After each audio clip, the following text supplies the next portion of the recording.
इस science quiz में आप सभी लोगों का हार्दिक अभिनंदन, हार्दिक स्वागत। आज के इस वीडियो के माध्यम से आप लोग साइंस क्विज में प्रतिभाग करने वाले हो और हर एक प्रश्न के बारे में आप लोगों को ज़्यादा से ज़्यादा जानकारी दी जाएगी और आप लोग अपने उत्तर तक पहुंचने में आप लोग सफल हो पाओगे। ठीक है, सबसे पहले हम लोग आज के इस क्विज की बात करते हैं कि इस क्विज में आप लोगों को करना क्या है। तो सबसे पहले साइंस क्विज में आप लोग जानते ही होंगे किस प्रकार के क्वेश्चन पूछे जाएंगे। साइंस से रिलेटेड ही क्वेश्चन आप लोगों से पूछे जाने वाले हैं। इनका उत्तर आप लोगों को अपने उत्तर पुस्तिकाओं में लिखना है। उत्तर पुस्तिकाओं में लिखने के बाद जैसे ही वीडियो एंड होगी आपको विद इन 15 मिनट्स ये उत्तर आप लोगों को मुझको व्हाट्सएप कर देना है। ध्यान रखना, आंसर आप लोगों का पूरा लिखा हो और ऑप्शन जो भी ऑप्शन ए 1 2 3 4 जो भी सही ऑप्शन हो वो भी साइड में लिखा होना चाहिए। ध्यान रहे, आज के इस प्रश्नोत्तर प्रश्नावली में, विज्ञान की प्रश्नावली में आप लोगों के नॉलेज ऑफ साइंस का ही टेस्ट है, या फिर ये मान लें कि आप लोगों के विज्ञान का जो ज्ञान आप लोगों ने हासिल किया अब तक उसी के बारे में ये वीडियो बनाई गई है और आप लोग इसमें सहभागी, पॉजिटिव रूप से सहभाग करोगे और उसके बाद जो साइंस क्विज में जो भी प्रश्न पूछे जाएंगे उनसे रिलेटेड जो भी तथ्य होंगे रोचक होंगे और आप लोगों को ज्यादा से ज्यादा उनके बारे में जानकारी दी जाएगी। तो वीडियो एंड तक जरूर देखें, इसी से आप लोग अपने ज्ञान को और भी ज्यादा बढ़ा सकते हो। इसलिए हमसे जुड़ने के लिए अगर आप लोगों ने यूट्यूब चैनल सब्सक्राइब ना किया हो तो चैनल को सब्सक्राइब जरूर कर लें। इसी तरह की लेटेस्ट नोटिफिकेशन, इसी तरह की क्विजेस आप लोग प्राप्त करते रहोगे। बेल आइकन प्रेस करना बिल्कुल मत भूलें। वीडियो स्टार्ट करते हैं। हर एक क्वेश्चंस के बारे में आप लोगों को हर एक बेसिक्स पॉइंट बताया जाएगा और आप लोग अपने ज्ञान को और ज्यादा बढ़ा पाओगे। ठीक है, now let's start the video. Everyone watch it carefully. ये स्टार्ट हो चुकी है, आप लोगों के सामने क्वेश्चंस आप लोगों को दिखाई दे रहे हैं। ध्यान रहे, इन उस प्रश्नों के उत्तर मैं बताता चलूंगा। यूबियंस क्लासेस के माध्यम से आप लोगों को उत्तर स्क्रीन बॉक्स में नीचे सेंड किया जाएगा। ध्यान रहे, वीडियो देखते रहें और आंसर्स यूबियंस क्लासेस के माध्यम से पूछते चलें। आंसर कंफर्मेशन मिलती जाएगी क्योंकि एक तरह की ये प्रीमियर लाइव चल रहा है, आप लोगों को आंसर बताते जाएंगे। ठीक है, समझते हैं क्वेश्चन नंबर 1 में पूछा क्या गया है। सामने लिखा है, स्क्रीन पर देखते हैं। सुगर एंड स्टार्च आर, तो दोनों ही क्या हैं? Sugar and starch are. आप लोगों ने पढ़ा होगा पेड़ पौधे क्या करते हैं? अपना भोजन स्वयं बनाते हैं in the process of photosynthesis. तो फोटोसिंथेसिस की एक प्रोसेस होती है जिसमें पेड़ पौधे अपना भोजन स्वयं बनाते हैं। इसलिए आप लोगों को याद आ रहा होगा ये जो पेड़ पौधे भोजन बना रहे थे in the form of starch. तो ये जो स्टार्च होती है, शुगर होती है, इसको हम लोग और किस फॉर्म में डिनोट करते हैं या फिर और किस फॉर्म में जानते हैं? ऑप्शन 1 है प्रोटीन्स, ऑप्शन 2 है fats, option 3 carbohydrate and the last one is vitamins. चलिए बात करते हैं, ये जो ऑप्शंस दे रखे गए हैं आप लोगों को पता होगा, these are the common components of food. मतलब जो भी भोजन हम लोग करते हैं उसमें ये सारे कंपोनेंट्स हमको मिलते हैं। तो इनके अलावा और कौन कंपोनेंट्स होते हैं हमारे फूड में, इसको भी जान लेते हैं। तो प्रोटीन्स, फैट, कार्बोहाइड्रेट, विटामिन्स, इसके अलावा अगर हम लोग बात करें मिनरल्स की, रफेज की, वाटर की, these are common 7 components which are mainly present in our food. तो आंसर आप लोगों ने कमेंट बॉक्स में दे दिया होगा। उम्मीद करता हूं आप लोगों के क्वेश्चंस के जो आंसर्स हैं आप लोग अपनी कॉपी में भी लिखते चल रहे होंगे। आंसर हो सकता है मोस्टली आप लोगों ने सही दिया हो। इसका जो सही उत्तर है वो मैं आप लोगों को बताता चलूंगा, समझाता चलूंगा। यदि आप लोग सक्षम नहीं है उत्तर दे पाने में तो आप लोग कमेंट बॉक्स में कमेंट करके पूछ सकते हैं। कोई भी डाउट किसी ऑप्शन से रिलेटेड है या फिर कुछ और आप लोगों को ऑप्शंस के बारे में जानकारी प्राप्त करनी तो आप लोग मुझे कमेंट्स करके कमेंट पूछ सकते हैं या फिर मुझे व्हाट्सएप के माध्यम से आप लोग एक्टिव हो सकते हैं। ठीक है, क्वेश्चन नंबर 1 समझ में आ गया। बात करते हैं क्वेश्चन नंबर 2 की। तो सिंपली वही क्वेश्चन जो क्वेश्चन नंबर 1 में पूछा गया था वही 2 में भी है। क्या है? Starch is made by combination of many molecules of. तो किस मॉलिक्यूल्स की कॉम्बिनेशन से ये जो स्टार्च होते हैं, पौधे जो भोजन बनाते हैं, ये किस फॉर्म में होते हैं, किस मॉलिक्यूलर फॉर्म में होते हैं? ऑप्शन 1 में है फैटी एसिड, ऑप्शन बी में है कार्बोहाइड्रेट, ऑप्शन सी है amino acid and the last one is sugar. तो चारों में से अगर आप लोगों को क्या ऑप्शन सही लग रहा है आप लोग कमेंट बॉक्स में कमेंट भी करें और साथ में आप लोग अपनी कॉपी में इसके उत्तर लिखते चलें। अगर आप लोग यूपी बोर्ड में क्लास 10th की पढ़ाई कर रहे हैं तो ये सारे क्वेश्चंस आप लोगों को आसान लग रहे होंगे। उससे नीचे अगर आप लोग हैं 7th या 8th क्लास में तो ये ऑप्शंस आप लोगों के इजी होंगे क्योंकि ये सारे क्वेश्चंस आप लोगों की बुक में अवेलेबल है। आप लोगों ने निचली कक्षा में ये सारे क्वेश्चंस पढ़े होंगे। उम्मीद करता हूँ वीडियो आप लोगों को समझ में आ रही होगी, क्वेश्चंस आप लोग समझ पा रहे होंगे। हिंदी मीडियम के जो विद्यार्थी हैं उनको मैं बताता चल रहा हूँ हिंदी में भी और इंग्लिश में भी। तो स्टार्च जो कि बने होते हैं कॉम्बिनेशन ऑफ मैनी मॉलिक्यूल्स, कई तरह के अणुओं से मिलकर बने होते हैं वो अणु होते किसके हैं, फैटी एसिड्स के होते हैं, कार्बोहाइड्रेट के होते हैं, एमिनो एसिड्स के होते हैं या फिर शुगर के होते हैं। चारों में से आपके अकॉर्डिंग कौन सा राइट आंसर होगा ये आप लोगों ने कमेंट बॉक्स में कमेंट कर दिया होगा। यूबीएस क्लासेस के माध्यम से सही उत्तर आप लोगों तक पहुंचाया जाएगा, ऐसा मैं प्रॉमिस करता हूं आपसे। ठीक है, क्वेश्चन नंबर 3 की बात करते हैं। क्वेश्चन नंबर 3 में क्या कहा गया इसको देख लेते हैं। क्वेश्चन नंबर 3 यहां पूछा गया the protein rich food such as pulses, legumes and the milk are called. तो आप लोग जानते होंगे फूड में हमको 7 टाइप्स के कंपोनेंट मिल रहे थे, उसमें अगर हम लोग प्रोटीन की बात करें, जो प्रोटीन हमको कहां से मिलती है, जो दाल हम लोग पीते हैं तो उसमें हमको क्या मिलता है, प्रोटीन मिलता है। और लेग्यूम्स वगैरह जो लेग्यूमिनस पौधे होते हैं दाल से मिलते जुलते, उसमें भी हमको क्या मिलता है, प्रोटीन मिलते हैं। और हमको जो प्रोटीन होती है वो कहाँ से मिलती है, मिल्क अर्थात दूध से भी हमको प्रोटीन प्राप्त होती है।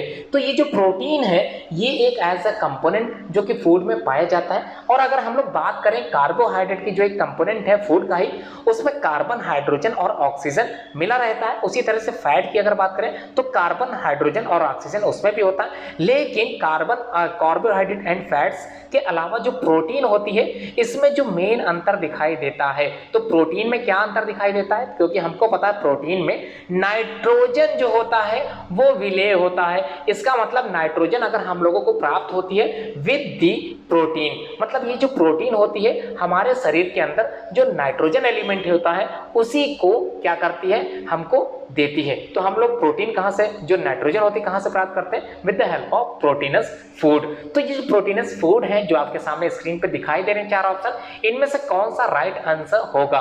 तो प्रोटीन हम लोग लेते हैं, क्यों लेते हैं, इससे होता क्या है, ऑप्शन ए ये प्रोटेक्टिव फूड होते हैं, हमारे लिए हमारी सुरक्षा करते हैं, या फिर एडल्ट्रेटेड फूड होते हैं, या फिर इनमें रेशे पाए जाते हैं, एडल्ट्रेटेड होते हैं जो हमें कई तरह के डिजीजेस से बचाते हैं, या फिर 3 ऑप्शन एनर्जी गिविंग फूड, इनसे हमको ऊर्जा मिलती है, या फिर ये ऑप्शन सही होगा कि बॉडी बिल्डिंग फूड, इनसे क्या होता है, जो हमारी मांसपेशियां होती हैं उनमें ताकत मिलती है, या फिर मांसपेशियां जो मोस्टली जो जिम वगैरह जाते हैं वो जानते होंगे कि बॉडी बिल्डिंग फूड या बॉडी बिल्डिंग सप्लीमेंट क्या होते हैं। ठीक है, समझ में आ गया। क्वेश्चन नंबर 3 आंसर आप लोगों ने लिख लिया होगा अपनी स्क्रीन पे, आप लोग क्वेश्चन दिखाई दे रहा है, सारे ऑप्शन दिखाई दे रहे हैं, आंसर में आप लोग आंसर लिखते चलें। क्वेश्चन नंबर 4 क्या कह रहा है इसको देख लेते हैं। क्वेश्चन नंबर 4 में सिंपली पूछा गया कैल्शियम जो होता है और फास्फोरस जो होता है इनकी आवश्यकता होती है रिक्वायर्ड फॉर, कहां पर इनकी आवश्यकता होती है, किस चीज के लिए ये रिक्वायरमेंट हमारे शरीर में बनाते हैं। तो हम लोग जानते हैं, सबसे पहले समझ लेते हैं फैक्ट कुछ। आप लोगों ने च्यवनप्राश का नाम सुना ही होगा, आप लोग खाते भी होंगे, एडवर्टाइजमेंट में आप लोगों ने सुना भी होगा, सोना चांदी च्यवनप्राश। तो ये जो सोना चांदी की बात हो रही है, तो क्या इसको आप लोग एज ए मेटल खा सकते हो, बिल्कुल नहीं। तो ये हमको कहां से मिल रहे हैं, फूड कंपोनेंट से मिल रहे हैं, फूड से मिनरल्स मिल रहे हैं, और ये मिनरल्स हमारे शरीर में पहुंचकर आवश्यक जो ऊर्जा की आवश्यकता होती है हमारे शरीर के विभिन्न अंगों को, वहां तक पहुंच रहे हैं। तो बात समझ में आ गई। यहां पर बात क्या कह रहे हैं, कैल्शियम और फास्फोरस की जो रिक्वायरमेंट होती है हमारे शरीर में किस अंग को होती है। 4 ऑप्शन है, हेल्दी टीथ एंड बोन्स, मतलब जो दांत होते हैं क्या उनको आवश्यकता होती है, जो हमारी हड्डियां होती हैं क्या उनको इस तरह की जो मिनरल्स होते हैं उनकी आवश्यकता होती है, या फिर second option long and black hair, तो जो हमारे बाल होते हैं, लंबे बाल होते हैं, ब्लैक होते हैं, काले रंग के बाल होते हैं, इनके लिए हम लोग कैल्शियम और फास्फोरस की पूर्ति अपने शरीर में करते हैं। तो किसके लिए हो सकता है, third option forming haemoglobin, haemoglobin बनने के लिए क्या हम लोग कैल्शियम और फास्फोरस युक्त भोजन करते हैं, या फिर last one healthy nerves and the muscles, मतलब मसल्स को बनाने में, हेल्दी नर्व्स को तैयार करने में इनकी आवश्यकता होती है कैल्शियम एंड फास्फोरस की। तो ऑप्शन आप लोगों के सामने है, क्या लग रहा है क्या आंसर होना चाहिए। तो अगर आप लोग किसी पर ऑप्शन पे क्लिक कर रहे हैं, अगर आपका आंसर गलत हो जाता है तो आप लोग कमेंट करके मुझसे पूछ सकते हैं कि आपका आंसर ये गलत क्यों हो गया। वैसे ऑप्शन तो आप लोगों को समझ में आ ही गया होगा। हम लोग जानते हैं कई तरह के मिनरल्स हमारे फूड में होते हैं, ड्राई फ्रूट्स में भी होते हैं, तो इस वजह से हम लोग को उनकी आवश्यकता होती है, क्योंकि हमारे शरीर में कई अंगों के जो रिक्वायरमेंट होती है तो उसमें अलग अलग कंपोनेंट से अलग अलग हम लोग को एनर्जी प्रोवाइड होती है। तो क्लियर समझ में आ गया। क्वेश्चन नंबर 5 की तरफ चलते हैं। यहाँ पर क्वेश्चन नंबर 5 में पूछा गया आयोडीन इज फाउंड इन, ये जो आयोडीन होता है ये कहाँ पाया जाता है, किसमें पाया जाता है। तो आयोडीन युक्त नमक तो आप लोगों ने खाया ही होगा, अब हम लोग बात करने वाले हैं आयोडीन से होता क्या है। कुछ फैक्ट आयोडीन के बारे में भी जान लेते हैं। हम लोग जानते हैं कि आयोडीन युक्त नमक खाने से हम लोग का दिमाग क्या होता है, तेज होता है। लाखों बच्चों में सीखने की कमी देखी गई थी। किसकी कमी से? इसी आयोडीन नमक की कमी से होने वाला जो रोग हो जाता है वो एक घेंगा नामक रोग जो होता है इसी आयोडीन की कमी से होता है। तो समझ में आ गई आप लोगों को बात। आयोडीन युक्त भोजन हम लोग इसीलिए खाते हैं क्योंकि हमारे शरीर में किसी प्रकार की कमी ना आ पाए, हम लोग का मानसिक विकार अच्छे ढंग से हो पाए। इसी वजह से जो महिलाएं होती हैं, जिनके बेबी पैदा होने वाले होते हैं, उनको फॉलिक एसिड या फिर इसी आयोडीन युक्त जो दवाइयाँ होती हैं वो दी जाती हैं, जिसमें उनके बच्चों तक ये जो आयोडीन है वो पहुँच सके। तो आंसर समझ लेते हैं। क्या क्वेश्चन पूछा गया? Iodine is found is basically कहाँ पाया जाता है, किसमें पाया जाता है? पहला ऑप्शन है सी फूड, मतलब जो भोजन या फिर जो पेड़ पौधे पाए जाते हैं समुद्र के आसपास या समुद्र में, उनमें आयोडीन ज़्यादा मात्रा में पाया जाता है। ठीक है। सेकेंड ऑप्शन, क्या ये मिल्क में पाया जाएगा? थर्ड ऑप्शन, क्या ये बनाना में होगा? या फिर the last one is spinach. तो किसमें होगा? इन सारी चीजें दे रखी है आपके अकॉर्डिंग। आयोडीन किसमें हो सकता है? तो आयोडीन किसमें हो सकता है ये आप लोग सोच रहे होंगे। आंसर आप लोगों को देने के लिए प्रॉपर टाइम मुझको लगता है मिल गया है। इतने में आप लोग अपने आंसर्स कॉपी में लिख चुके होंगे। इसके फैक्ट, जो आयोडीन का फैक्ट था वो भी आप लोग समझ गए। दिमाग तेज होता है और इससे होने वाला जो रोग है वो क्या है? घेंगा नामक रोग हो जाता है। ठीक है, जिसको इंग्लिश में गोइटर बोलते हैं। ये आप लोगों को समझ में आ गया होगा। अब हम लोग बात करने वाले हैं क्वेश्चन नंबर 6 की, ईच स्टोमा। तो यहाँ पर स्टोमा जो दे रखा गया एज कंपेयर टू स्टोमेटा, तो स्टोमेटा का ही एक भाग है या फिर स्टोमेटा ही है। Each stomata has two bean shaped cells called. तो each stoma has two bean shaped cells. तो आप लोगों ने स्टोमेटा के बारे में पढ़ा होगा। स्टोमेटा के बारे में मैं थोड़ा सा और जानकारी देता हूँ। आप लोग जानते होंगे पेड़ पौधे के कुछ मुख्य भाग होते हैं, उनमें एक पत्ती भी होता है, लीव्स जो होते हैं। वो जो लीव्स होती हैं उनकी निचली सतह पे छोटे छोटे छिद्र होते हैं, छेद होते हैं। उन्हीं छेदों को हम लोग क्या बोलते हैं? स्टोमेटा। अब वो जो छिद्र होते हैं, छेद होते हैं, टिनी पोर्स होते हैं, उनकी सहायता से जो गैसियस एक्सचेंजेस होने लगते हैं, या फिर ये कह लें कि उसी की सहायता से कार्बन डाइऑक्साइड गैस अंदर जाती है और ऑक्सीजन गैस बाहर निकलती है। तो आप लोग समझ गए होंगे स्टोमेटा का मेन फंक्शन होता क्या है। फोटोसिंथेसिस के माध्यम से पेड़ पौधे जो रॉ मटेरियल का यूज कर रहे थे वो कहां से कर रहे थे? With the help of this stomata. अब आप लोग समझ गए होंगे ट्रांसपोर्टेशन या फिर ट्रांसपिरेशन के समय। तो ट्रांसपिरेशन क्या होती है? The loss of water in the form of water vapour. इसी के समय जो पेड़ पौधे होते हैं उनमें जो एक्सेस वाटर होता है वो एक्सेस वाटर इसी स्टोमेटा के द्वारा पानी जो होता है वो बाहर भाप बनकर उड़ जाता है। तो समझ में आ गई स्टोमेटा की कहानी पूरी। समझ में आ गया स्टोमेटा क्या होते हैं? टिनी पोर्स होते हैं जिनका बेसिकली जो फंक्शंस होते हैं क्या होते हैं ये आप लोग समझ में आ गया। तो उसमें टू बीन शेप्ड सेल्स पाए जाते हैं, उनको हम लोग कहते क्या है? तो सामने स्क्रीन पे पहली सेट ऑप्शन पहला है, सेकंड ऑप्शन है गार्ड सेल्स या तीसरा option epidermis and the last one is phloem. तो आपको क्या लग रहा है? स्टोमेटा के बारे में आप लोगों ने अच्छे से पढ़ा होगा, निचली क्लासेस में आप लोगों ने जाना होगा। 6th क्लास में भी ये भी देखने के लिए मिला है, 7th में भी पाया जाता है, 8th में भी इस तरह के क्वेश्चंस कई हैं आप लोगों की किताबों में। 9th क्लास में तो आप लोग समझ गए होंगे and the last one is class 10th के लिए। तो ये बहुत ही ज्यादा ईजीएस्ट पार्ट होगा, आप लोग उत्तर आसान है आप लोगों के लिए देना। अगर आप लोग फिर भी उत्तर सही से नहीं दे पाते तो आप लोग बिल्कुल परेशान मत होइए। आप लोगों के लिए ये साइंस क्विज इजीली रखी गई है क्योंकि आप लोग अपने ज्ञान का जो विज्ञान का जो ज्ञान है वो इंक्रीज कर सके, बढ़ा सके। हर प्रकार की जानकारी जो साइंस से रिलेटेड है वो मैं आप तक जरूर पहुंचाऊंगा। हर एक पॉइंट जो इस क्वेश्चन से रिलेटेड होंगे, ऑप्शन से रिलेटेड होंगे, आप तक मैं पहुंचाता रहूंगा। ठीक है, आगे बात करते हैं क्वेश्चन नंबर 7 की। इसमें क्या पूछा गया इसको देख लेते हैं। क्वेश्चन नंबर 7 में पूछा गया है, देखते हैं, transport of water in plant take place through. तो अब बात समझ में आ रही, क्या समझ में आ रहा? ट्रांसपोर्ट की बात हो रही है। किसके ट्रांसपोर्ट की बात हो रही है? वाटर के। तो हम लोग जानते हैं हम लोगों ने जो सॉइल थी उसको क्या किया था? उसको पानी दिया था, या फिर बात करें गमले में आपने एक पौधा बोया था, मिट्टी में आपने पानी दिया था, और वो जो पानी था वो पेड़ के या पौधे के किस भाग के द्वारा अवशोषित कर लिया गया था, एब्जॉर्ब कर लिया गया था, यही आप लोगों से क्वेश्चन में पूछा गया है। तो क्या पूछा गया, थोड़ा सा और डीपली समझ लेते हैं। Transport of water in plant takes place through, तो कहां से टेक्स प्लेस करता है, मतलब पौधे के विभिन्न भागों तक ये जो पानी है जो इसको मिट्टी से प्राप्त हुआ था, ये पौधे के विभिन्न भाग तक पहुंचाने वाला जो टिश्यू था उसे हम लोग किस नाम से जानते हैं। चार ऑप्शन आपके स्क्रीन पे दिखाई दे रहे हैं। एपिडर्मिस है, सेकंड जाइलम है, थर्ड फ्लोएम है and the last one is stomata.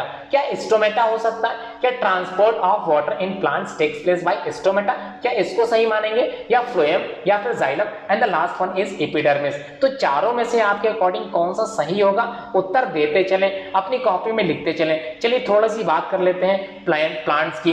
तो हम लोग जानते हैं पेड़ पौधे होते कैसे हैं, पेड़ पौधे अपना भोजन खुद बनाते हैं, इसी वजह से इनमें जो न्यूट्रिशन होता है वो कैसा होता है, ऑटोट्रॉफिक मोड ऑफ न्यूट्रिशन पाया जाता है। तो ऑटोट्रॉफिक मोड ऑफ न्यूट्रिशन में एक प्रोसेस होती है फोटोसिंथेसिस की। तो फोटोसिंथेसिस की प्रोसेस में पेड़ पौधे रॉ मटेरियल का यूज करते हुए in the presence of sunlight and chlorophyll अपना जो भोजन है वो बनाते हैं। समझ में आ गई बात। अब बात करते हैं क्वेश्चन नंबर 8 की। तो 8 में क्या पूछा गया, इसको थोड़ा सा समझ लेते हैं। 8 में सिंपली पूछा गया है, क्या पूछा गया है, on addition to a food item, किसी फूड आइटम के एडिशन में if iodine turns blue black, तो आयोडीन जो है वो टर्म्स कर देता है ब्लू ब्लैक कलर में, it shows the presence of. तो आप लोग क्लास 6 में ये पढ़ के गए होंगे कि आयोडीन टेस्ट किया गया था, किसके लिए, किस चीज के प्रेजेंस को देखने के लिए ये टेस्ट किया जाता है, इसको आपको बताते चलना है, समझते चलना है। और हर एक चीज जो इस क्वेश्चन से रिलेटेड है, हर एक पॉइंट जो इससे रिलेटेड है, आपके ज्ञान के जो आप प्रचार प्रसार की बात करूं या फिर आपके विज्ञान के जो ज्ञान है उसको मैं इंक्रीज कराने के लिए जो भी प्रयास करूं, आप लोग इस वीडियो को पूरी देखते चले। आप लोगों को विज्ञान अच्छा लगने लगेगा। साइंस से रिलेटेड हर एक पॉइंट जो आप लोगों को जानकारी होनी चाहिए वो हर एक पॉइंट मैं बताता चलूंगा, इसलिए सबसे ज्यादा जरूरी है आप लोग वीडियो को एंड तक जरूर देखें। तो on addition to a food item if iodine turns blue black it shows the presence of, suppose करिए कोई फूड आइटम है, ठीक है, कोई भी फूड अगर आप लोग खाते हो, अगर हम लोग उसमें आयोडीन डाल दें या फिर आयोडीन का टेस्ट कर लें, अगर उसका कलर, उस फूड पार्टिकल्स का कलर अगर ब्लू ब्लैक हो जाए तो वो जो प्रेजेंस है किस चीज की प्रेजेंस को दर्शाएगा।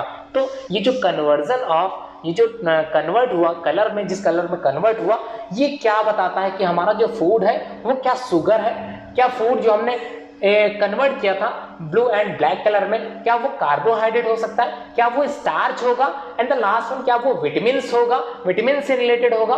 तो आपको क्या लगता है आपके अकॉर्डिंग क्या आंसर सही होगा। चलिए बात करते हैं कुछ तथ्यों के बारे में। तथ्य किस पे रिलेटेड है, विटामिन के बारे में। तो आप लोग जानते ही होंगे विटामिन कई प्रकार के होते हैं, जैसे ए हो गया, बी हो गया, सी हो गया, डी हो गया, ई हो गया और के हो गया। इनकी कमी से कई रोग भी हो जाते हैं, ये भी आप लोगों ने पढ़ा था। तो विटामिन ए की कमी से होने वाला जो रोग था वो क्या था, नाइट ब्लाइंडनेस, जिसको हम लोग रतौंधी के नाम से जानते हैं। उसके बाद विटामिन बी की कमी से होने वाला जो रोग था वो बेरी था, क्लियर हो गया। सी की कमी से होने वाला जो रोग था, विटामिन सी की कमी से, वो स्कर्वी था। डी की कमी से रिकेट्स था। और ई की कमी से होने वाला जो रोग था जिसको हम लोग बाल्डनेस के नाम से जानते थे, बाल्डनेस मतलब गंजापन। अगर गंजापन की समस्या है तो आप लोगों में विटामिन ई की कमी हो सकती है। इसी ई की कमी से मानसिक विकार भी उत्पन्न हुआ है, स्किन रैशेस पड़ चुके हैं, बालों का झड़ना जो कि मैं बता ही चुका हूं, इम्यूनिटी सिस्टम कम हो जाना, इम्यूनिटी पावर कम हो जाना, ये सारे लक्षण इसी विटामिन की कमी से पाए जाते हैं। अब बात करें विटामिन के की जो कि लास्ट है, तो विटामिन के की कमी से जो खून आप लोगों को ज्यादा से ज्यादा निकलने लगता है, बेसिकली इसी की कमी से होता है। क्योंकि नॉर्मल विटामिन के की अगर आप लोगों में प्रचुर मात्रा है तो आप लोगों को अगर चोट लगती है तो खून एक समय के बाद जम जाएगा, क्लॉट कर जाएगा, इसी को रोकने का काम करता है विटामिन के। तो कमी ही नहीं होने देना है। तो आप लोगों को ऐसे फूड सप्लीमेंट खाना जिसमें ये सारे प्रोटीन आप लोगों को, सारे विटामिन आप लोगों को मिलते चले। अब हम लोग बात करने वाले हैं नेक्स्ट क्वेश्चन की तरफ। सॉरी, क्वेश्चंस के ऑप्शन आप लोगों ने देख ही लिए, आंसर आप लोगों ने कमेंट बॉक्स में कर ही दिया होगा, अपनी कॉपी में भी लिखते चले, आंसर आप लोगों को भेजना है लास्ट में। 9th वाला क्वेश्चन क्या कह रहा है इसको समझ लेते हैं।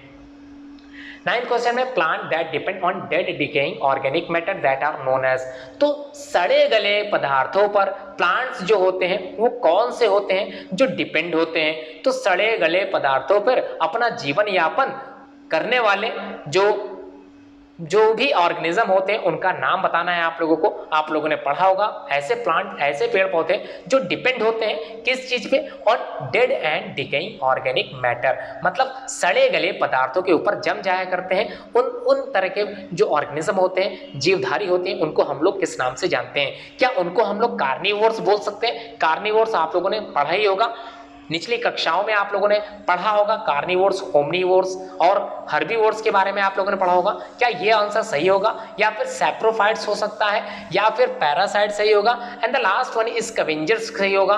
तो चलिए बात करते हैं स्कैवेंजर्स की। तो स्कैवेंजर्स होते क्या हैं? आप लोगों ने देखा होगा कोई मृत जानवर मर गया तो मरने के बाद उसके ऊपर जैसे गिद्ध हो गया, चील हो गया, ये मंडराने लगते हैं। तो इन्हें ही जानवर को और चील कौवे क्या करते हैं? उस मांस सड़े गले पदार्थों को खाने लगते हैं। तो क्या इनको आप लोग स्कैवेंजर्स बोल सकते हो, बोलोगे? क्या आंसर में क्या स्कैवेंजर्स लगाओगे, या फिर कोई और ऑप्शन बेटर है इसके अकॉर्डिंग?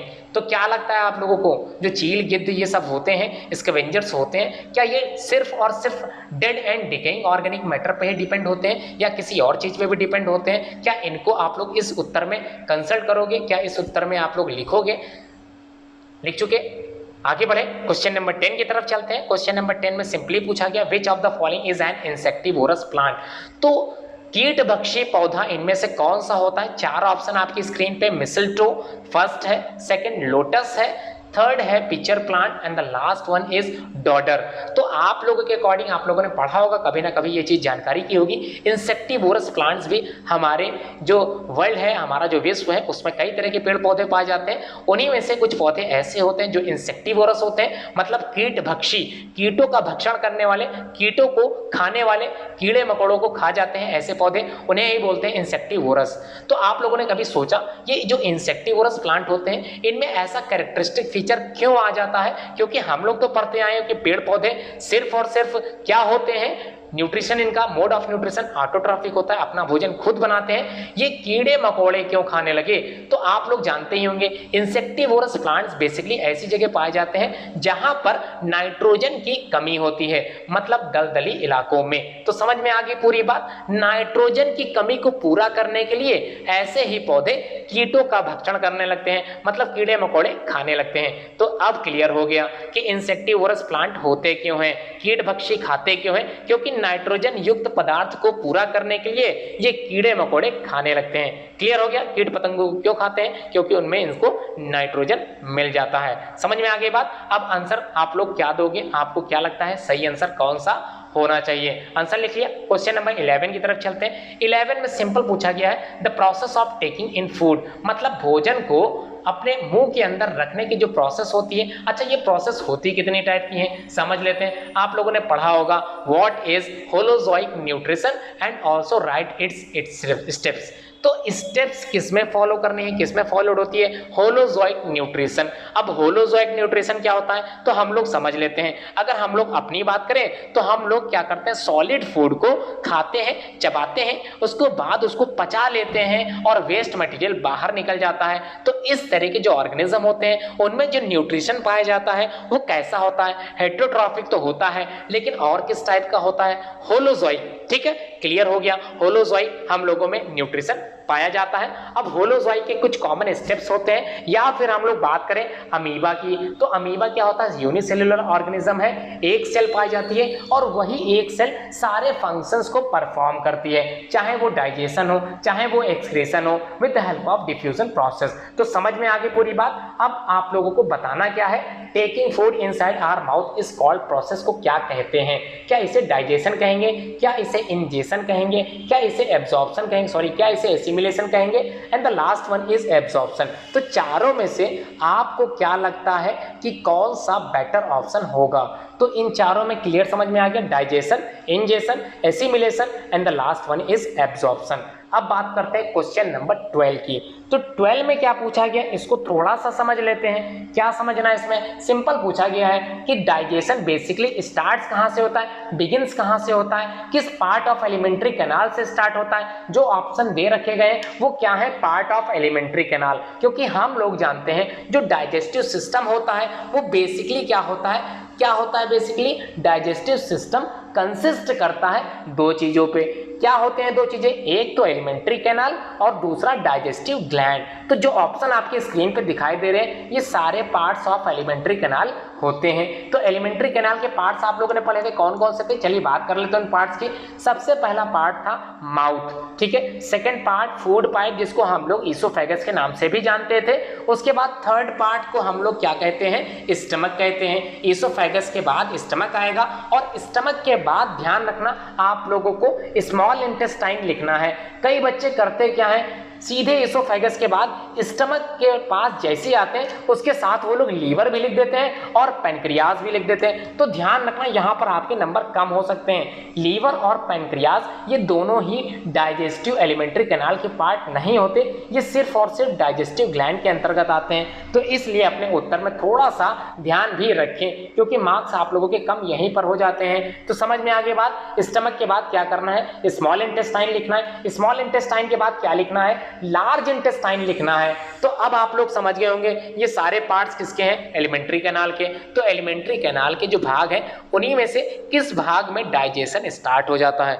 तो डाइजेशन मतलब पाचन, पाचन मतलब कोई चीज अगर हम लोग खाते हैं तो वो पचती कहाँ है। अब खा क्यों रहे, क्योंकि भोजन में हमको कई तरह के कंपोनेंट मिलते हैं। कौन कौन से कंपोनेंट मिलते हैं ये आप लोग जानते ही हैं, carbohydrate, protein, minerals, vitamin, fat, water, roughage, ये सारे कंपोनेंट हम लोगों को फूड में मिलते हैं। और हर एक कंपोनेंट कहीं ना कहीं किसी न किसी एलिमेंट्री कैनाल के पार्ट में डाइजेस्ट हो जाता है। तो आप लोगों को बताना है कि बेसिकली जो डाइजेशन होता है वो स्टार्ट कहाँ से होता है। क्या आप लोगों को लगता है कि लार्ज इंटेस्टाइन में स्टार्ट होता होगा, ईसोफेगस में स्टार्ट होता होगा, स्टमक में स्टार्ट होता होगा, या फिर माउथ में स्टार्ट होता होगा। क्या लगता है आंसर आपके अकॉर्डिंग क्या होना चाहिए। समझ में आ गया क्वेश्चन, क्लियर। आगे बढ़ते हैं क्वेश्चन नंबर 13 की ओर। 13 में सिंपली पूछा गया है, क्या पूछा गया है इसको समझते हैं।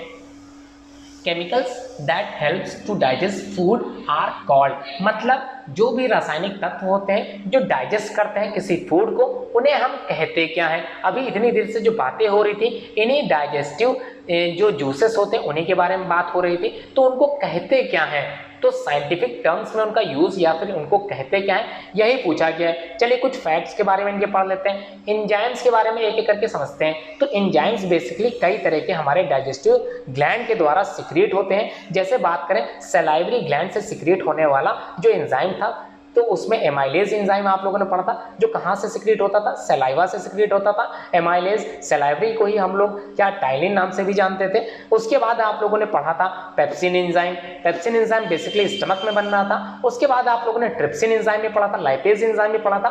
तो ये सारे एंजाइम बेसिकली क्यों यूज होते हैं, क्योंकि कई तरह के डाइजेस्टिव कंपोनेंट जिसको हम लोग डाइजेशन करते हैं वो हर एक एंजाइम के द्वारा डाइजेस्ट होता है। तो अब बात करते हैं शुगर की। शुगर क्या है, शुगर एक तरह का कार्बोहाइड्रेट ही है जिसको हम लोग स्टार्च से भी कभी कभी कंसीडर करते आए हैं। सलाइवा, सलाइवा समझ में आ गया। सलाइवा सलाइवरी ग्लैंड से सिक्रिएट होने वाला जो 3 पेयर सलाइवरी ग्लैंड आप लोगों ने पढ़ी थी, उसी में सिक्रिएट होने वाला जो सलाइवा था उसी में एंजाइम पाए जाते हैं। एंजाइम का बेसिकली फंक्शन ही होता है टू डाइजेस्ट फूड। अब क्वेश्चन में चलते हैं अपने, chemicals that help to digest food. तो कौन से केमिकल जो डाइजेस्ट करते हैं फूड का, उनको बोलते क्या है, एंजाइम, शुगर, सलाइवा या फिर हार्मोन्स। तो चारों में आपको कौन सा उत्तर सही लग रहा है, आंसर कमेंट बॉक्स में आप लोग ने लिख दिया होगा। प्रॉपर टाइम आप लोगों को मिल रहा है, हर एक क्वेश्चंस की आप लोगों को जानकारी बहुत अच्छे से मिल रही है। उम्मीद करता हूं कि आप लोग हर एक क्वेश्चंस को समझते चलोगे। क्वेश्चन नंबर 14 पे चलते हैं। क्या पूछा गया है,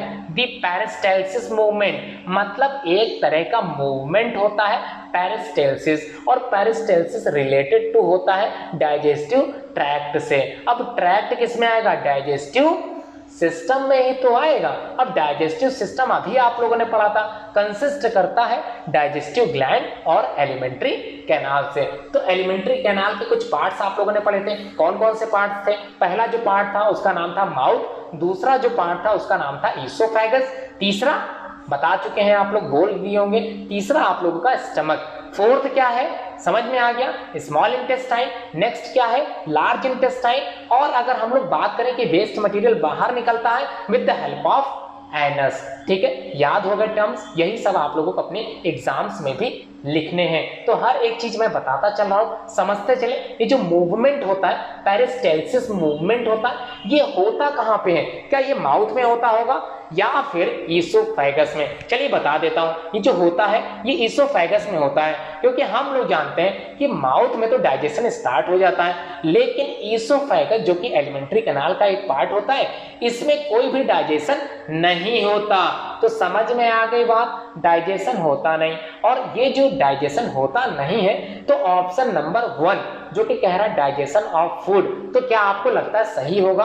बिल्कुल सही होगा। आपको लगता है तो ठीक है, नहीं लगता तो आगे देखते हैं सेकंड ऑप्शन की तरफ। पैसेज ऑफ फूड मतलब एक रास्ता बनाना कि आगे भोजन हमारा पहुंच पाए। तो क्या लग रहा है ये आंसर सही होना चाहिए, या फिर सी पे जाएंगे, थर्ड पे जाएंगे, absorption of food, and the last one is assimilation of food. तो चारों में से आपके अकॉर्डिंग राइट आंसर कौन सा होगा? आप लोग कमेंट बॉक्स में कमेंट करते चले। नेक्स्ट क्वेश्चन नंबर 15 की तरफ हम लोग आ चुके हैं। क्या पूछ रहा है क्वेश्चन? द फ्लूइड, फ्लूइड मतलब एक लिक्विड मटेरियल है, प्रोड्यूस किया जाता है स्टमक के द्वारा। मतलब हमारा जो पेट है, ठीक है, स्टमक है, उससे कोई ना कोई सिक्रीशन होता है, चाहे एंजाइम ही सिक्रेट क्यों ना हो। तो एंजाइम हो या फिर और कोई फ्लूइड हो, तो उसी को आप लोगों को बताना है। यहाँ पर फोर्थ ऑप्शन थोड़ा सा मिस हो गया, तो मैं मान लेता हूँ नन ऑफ दिस। तो पहला ऑप्शन है सलाइवा। क्या स्टमक से सलाइवा सिक्रीट होगा? क्या लार बनेगी स्टमक से? हो सकता है, तो अच्छी बात है, आप लोग लिखते चले। सेकेंड ऑप्शन, क्या गैस्ट्रिक जूस होगा? गैस की जो प्रॉब्लम्स होती थी आप लोगों को याद हो रहा, क्या ये आंसर सही होगा? And the last one is hormones, और चौथा नन ऑफ दीज। तो आपके अकॉर्डिंग इसमें से कौन सा राइट आंसर होगा? आंसर कमेंट बॉक्स में आप लोगों ने कर दिया होगा।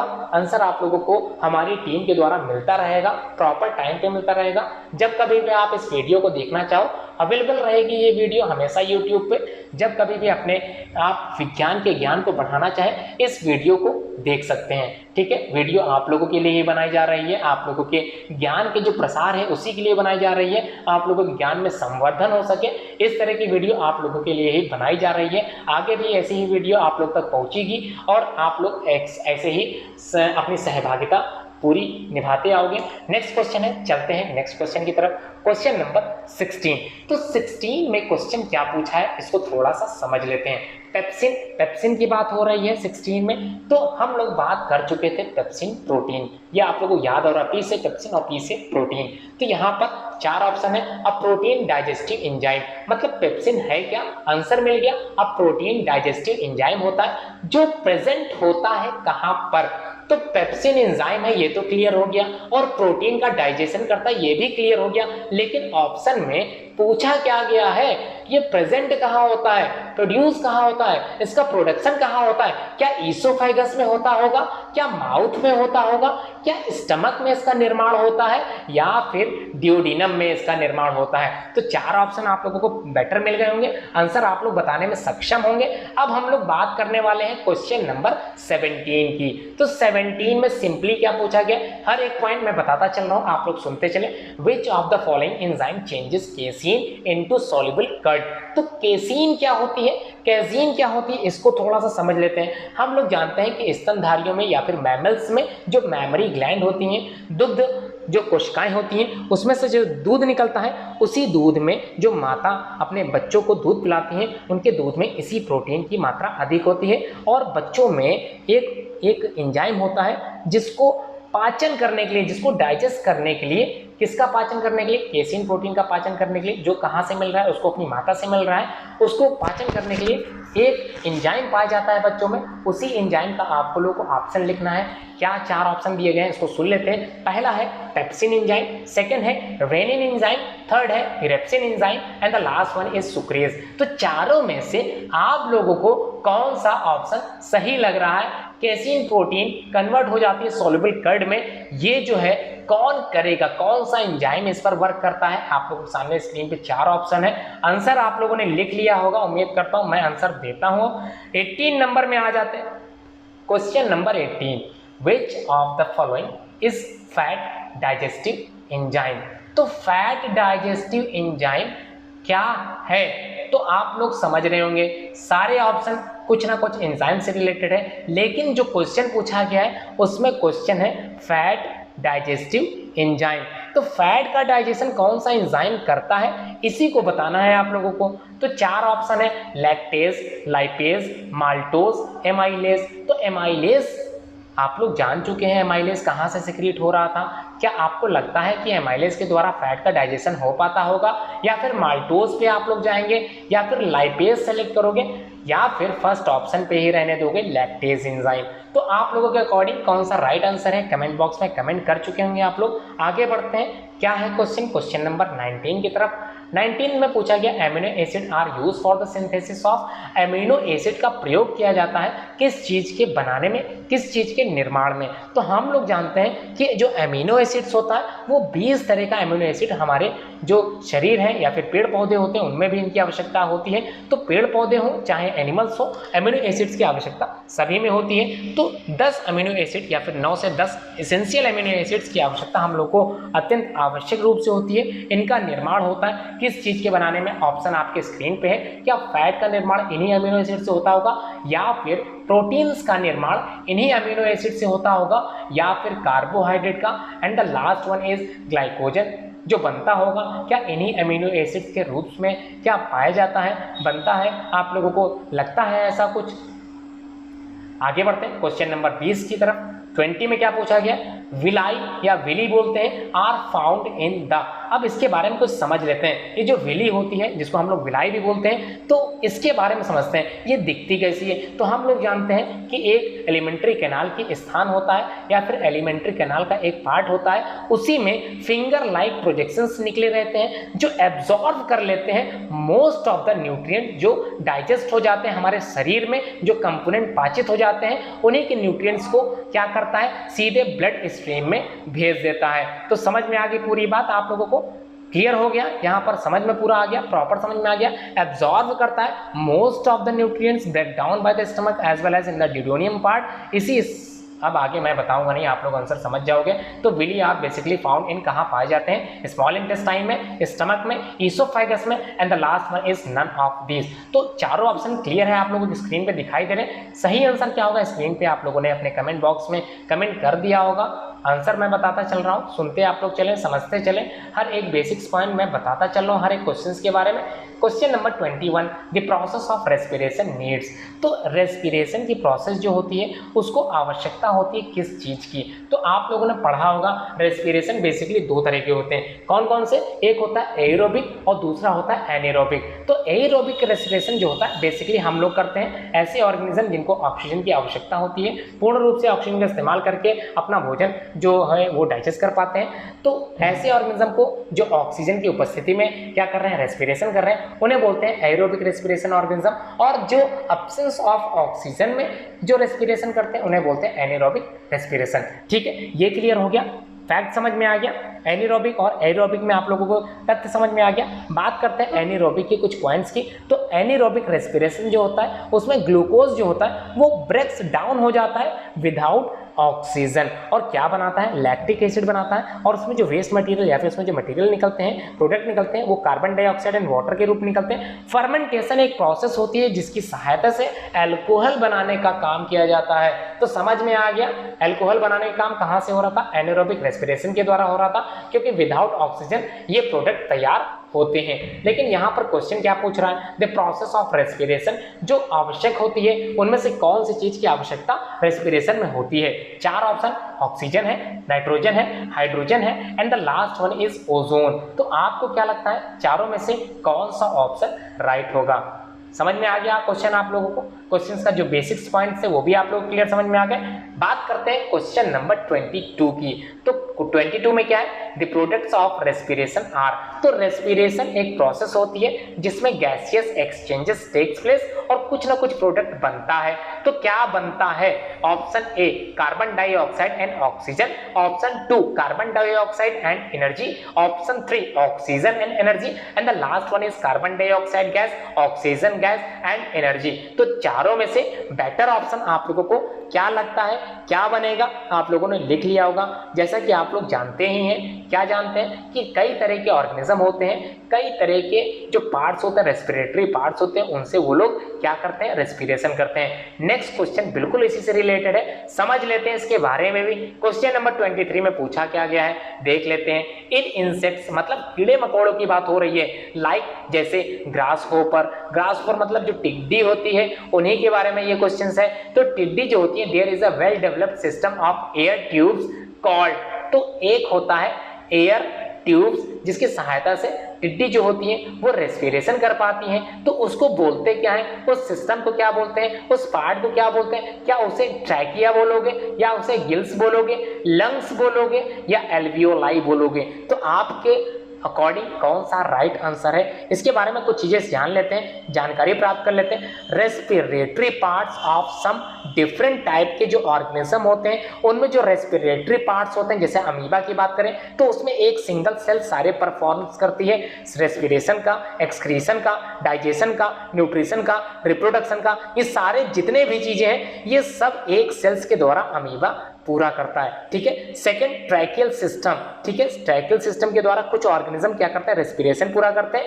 कुछ ऑर्गेनिजम्स गिल्स की सहायता से क्या करते हैं, रेस्पिरेशन करते हैं। कुछ मॉइस्ट स्किन की सहायता से, कुछ क्या करते हैं, लंग्स के द्वारा रेस्पिरेशन करते हैं। और क्या होता है, कुछ जो होते हैं उनका जो रेस्पिरेटरी जो टर्म्स होते हैं, रेस्पिरेटरी जो ट्रैक्ट होता है, जिसमें nose, mouth, pharynx, larynx, trachea, bronchia, bronchi, bronchioles and the lungs, ये सारे पार्ट्स होते हैं रेस्पिरेटरी पार्ट, जिनकी वजह से वो रेस्पिरेशन पूरा कर पाते हैं। तो आपको क्या लगता है, चारों ऑप्शन में इंसेक्ट, ग्रास होपर के लिए कौन सा ऑप्शन ज्यादा सही है? बात करें क्वेश्चन नंबर 24 की, तो फ्रॉग मतलब मेढक की बात हो रही है। तो ये जो ब्रीथ करते हैं, सांस लेते हैं, श्वसन क्रिया पूरी करते हैं, किसके द्वारा ये श्वसन करते हैं, किसके द्वारा ये ब्रीथ करते हैं, किसके द्वारा ये रेस्पिरेशन कंप्लीट करते हैं? क्या पहला ऑप्शन सही होगा, मॉइस्ट स्किन? क्या सेकेंड ऑप्शन सही होगा, लंग्स? या third option, buccal cavity? And the last one is all of these. तो क्या लगता है, क्या ऑल ऑफ दीज सही होना चाहिए, या फिर इनमें से कोई एक ऑप्शन सही होगा? तो फ्रॉग मतलब मेढक, तो मेढक के बारे में थोड़ा समझ लेते हैं फैक्ट। तो फैक्ट अबाउट फ्रॉग, तो हम लोग जानते ही हैं फ्रॉग क्या होते हैं, एम्फीबियंस होते हैं जो कहाँ रहते हैं, वाटर, लैंड, ये समझ में आ गया ना, मतलब पानी में भी रहते हैं और स्थलपाई भी होते हैं, दोनों जगह रहते हैं। इसका मतलब पानी में जाने के बाद ये कोई ना कोई और पार्ट का इस्तेमाल करते होंगे, और जमीन में रहने के लिए ये कोई और रेस्पिरेटरी पार्ट का यूज करते होंगे। तो ऑप्शन आपके सामने स्क्रीन पे है, दिखाई दे रहा होगा। अब आप लोग को मैं एक चीज और बता देता हूँ, गोल्डन पॉइजन डार्ट फ्रॉग एक ऐसा जहरीला मेढक होता है जो एक पॉइजन तैयार करता है, और उससे किसी भी मनुष्य की मौत भी हो सकती है। तो समझ में आ गया, फिलहाल आपके प्रदेश में नहीं है, आप निश्चिंत रहें, मेढक आपके लिए ज्यादा खतरनाक नहीं है। बात करते हैं क्वेश्चन नंबर 25 की, तो आंसर आप लोग दे चुके होंगे। The air sacs are surrounded by a network, किस नेटवर्क के आसपास जो एयर सैक्स होते हैं वो क्या चीज है? क्या वो ट्रैकियल बनाता है, क्या वो रिब्स बनाता है, क्या ब्रोंकियोल्स बनाता है, एंड द लास्ट वन वो क्या कैपिलरीज बनाता है? तो आपको क्या लगता है, एयर सैक्स जो होते हैं सराउंडेड करते हैं, घेरे होते हैं एक नेटवर्क के द्वारा, उसे हम लोग क्या बोलते हैं, उस नेटवर्क को हम लोग क्या बोलते हैं? तो क्या लगता है आंसर क्या सही होगा? आपके अकॉर्डिंग आंसर दे चुके, पेज में आगे बढ़ाता हूं। क्वेश्चन नंबर 26 में सिंपली पूछा गया, the process of removing waste from the body is called, मतलब हमारे शरीर में डाइजेशन के बाद कोई ना कोई वेस्ट मटेरियल बनता है जो हमारे शरीर से बाहर निकलना होता है जिसको, ठीक है। अब ये जो शरीर से बाहर निकलने की जो प्रोसेस होती है उसको हम लोग किस नाम से जानते हैं? सिंपली क्वेश्चन में पूछा गया है, क्या उसे रेस्पिरेशन बोलोगे, क्या उसे एक्सक्रीशन बोलोगे, क्या इंस्पिरेशन बोलोगे, and the last one is expiration बोलोगे। तो आपको क्या लगता है इन चारों में से कौन सा ऑप्शन सही होगा? बात करें क्वेश्चन नंबर 27 की, आंसर आप लोगों ने 26 का दे ही दिया होगा। 27 पढ़ लेते हैं। सामने लिखा है ग्रीन एल्गी कंटेन, तो नाम से ही समझ में आ रहा एल्गी कैसा है, ग्रीन है, लेकिन कई और एल्गी भी आप लोगों ने पढ़े होंगे। तो एल्गी क्या होते हैं, समझ में आ रही पूरी बात? ये कंटेन करते हैं किस चीज को? पहला ऑप्शन है, क्या इनके पास सिर्फ और सिर्फ क्लोरोफिल होता है, जो अपना भोजन खुद बना पाते हैं, इसी वजह से पेड़ पौधों की जो कैरेक्टरिस्टिक्स फीचर होता है वो बिल्कुल रिसेम्बल्स होता है एल्गी से, मतलब जैसे एल्गी होते हैं वैसे ही पेड़ पौधे होते हैं। तो क्या सिर्फ और सिर्फ क्लोरोफिल पाया जाएगा पेड़ पौधों की तरह, या कुछ और भी पाया जाएगा? क्या ऑप्शन बी या 2 जो दे रखा है क्लोरोफिल एंड ब्राउन पिगमेंट, या C option chlorophyll and blue pigment, या फिर लास्ट ऑप्शन सही होगा chlorophyll red and blue pigment? मतलब ऐसे क्लोरोफिल जो रेड भी होते हैं या ब्लू भी होते हैं। तो आप लोगों ने शायद ब्लू एल्गी सुना होगा, याद आ रहा होगा, ब्लू ग्रीन एल्गी कुछ याद आ रहा होगा। आंसर आप लोग देने में सक्षम हो पा रहे होंगे। अच्छा, हम लोग कुछ और भी बात कर लेते हैं इस ग्रीन एल्गी फैक्ट्स के बारे में।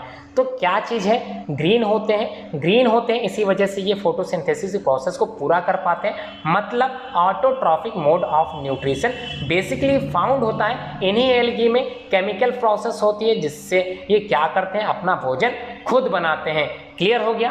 अब कुछ और पढ़ते हैं। फूड अपना ये खुद बना रहे हैं, इसका मतलब बात करें फूड बनाने की तो मोड ऑफ न्यूट्रिशन ऑटोट्रॉफिक होगा। इसका मतलब ये भी कह सकते हैं कि ग्रीन एल्गी बेसिकली कई जगह पे इस्तेमाल किए जाते हैं, जैसे एज ए फूड इनको खाया भी जाता है, एज ए मेडिसिन इनकी मेडिसिन भी बनाई जाती है, क्लाइमेटिक चेंज को ये बताते हैं एज ए इंडिकेटर के रूप में। तो ये अच्छी पॉइंट मिल गया। तो समझ में आ रही पूरी बात? अब आप लोगों ने एक पार्ट पढ़ा था एल्गी और फंगी की, दोनों मिलकर एक लाइकेन बनाते हैं जिससे इंडिकेटर हम लोगों को प्राप्त होता है। ये एक बेसिक्स पॉइंट थे जो इससे रिलेटेड थे। आप लोगों को हर एक पॉइंट मैं बताता चल रहा हूँ जिससे आप लोगों की नॉलेज पावर और इंक्रीज हो सके। 27 के 4 ऑप्शन आप लोगों ने दे दिए होंगे उत्तर के रूप में। अब बात करते हैं क्वेश्चन नंबर 28 की। तो 28 में क्या पूछा गया इसको समझ लेते हैं। यहाँ पर सिंपली पूछा गया all organism belong to the groups protozoa are. तो कौन कौन से ऑर्गेनिज्म बिलोंग करते हैं प्रोटोजोआ ग्रुप से?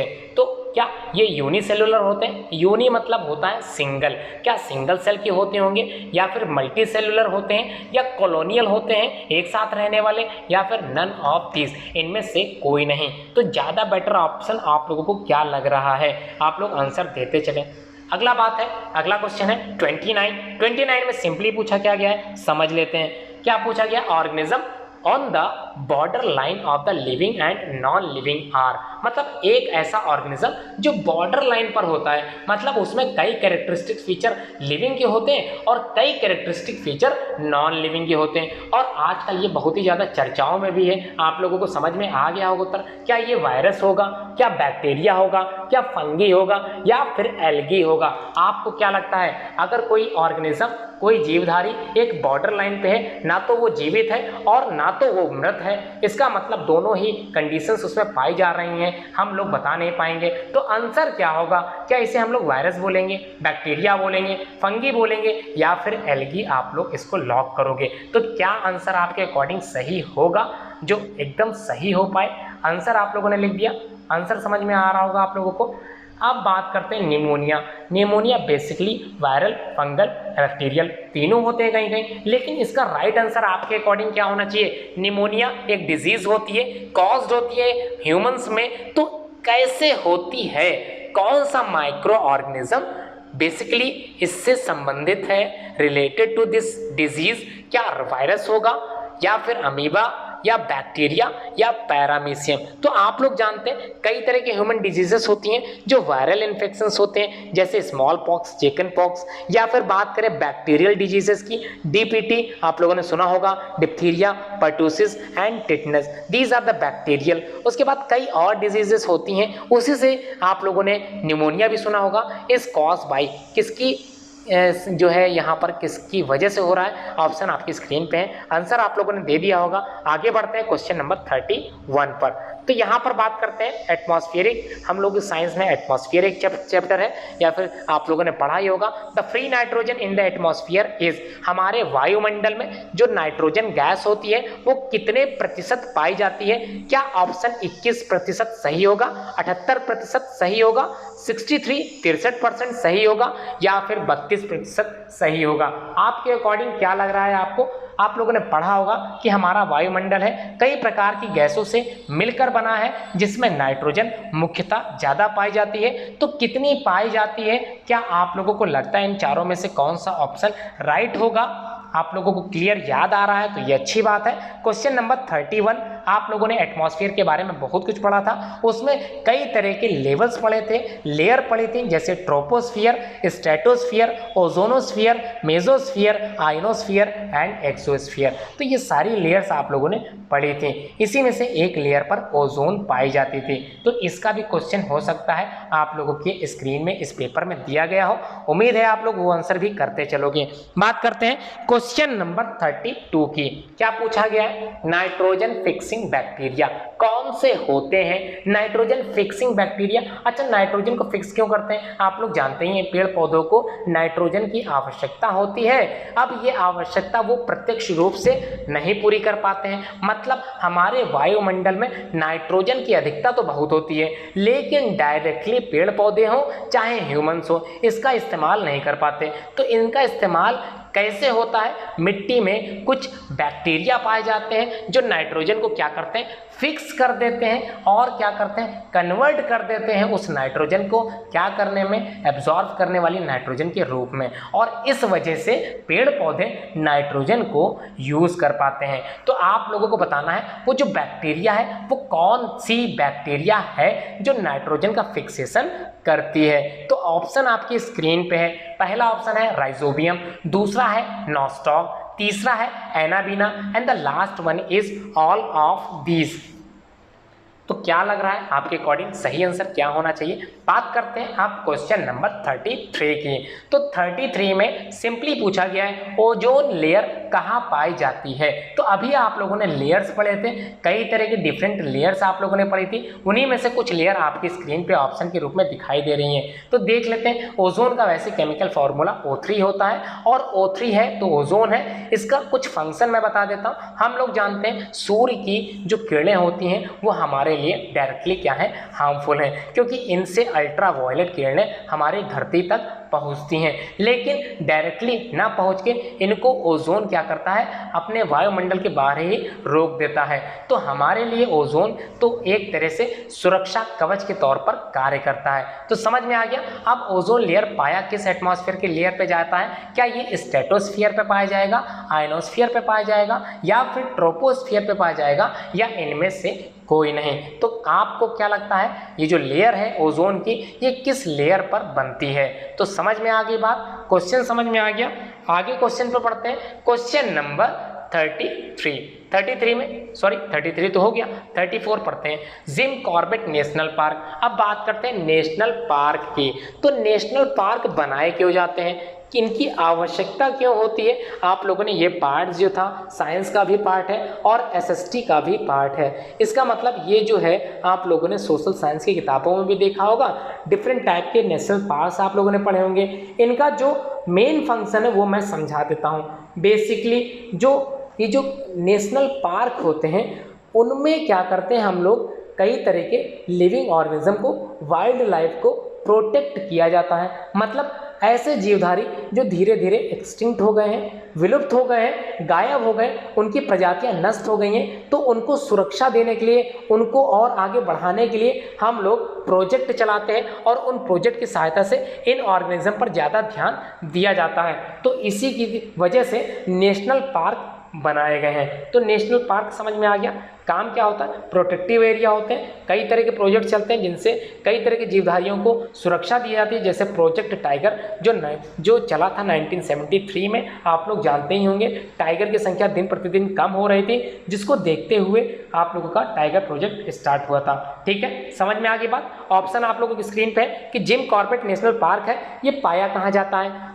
Option 1 Uttarakhand, option 2 Delhi, option 3 Rajasthan and the last one is Madhya Pradesh. चलिए फिलहाल तो ये बात है जिम कॉर्बेट नेशनल पार्क की। अगर आप लोगों ने उत्तर दे दिया है तो अब आप लोग बताएंगे उत्तर प्रदेश में कौन सा नेशनल पार्क पाया जाता है, या फिर कौन सा नेशनल पार्क आप लोगों के स्टेट से बिलोंग करता है। उत्तर प्रदेश में कौन सा नेशनल पार्क मौजूद है? तो आंसर आप लोग इसको भी बता दें अगर आप लोगों को आता है।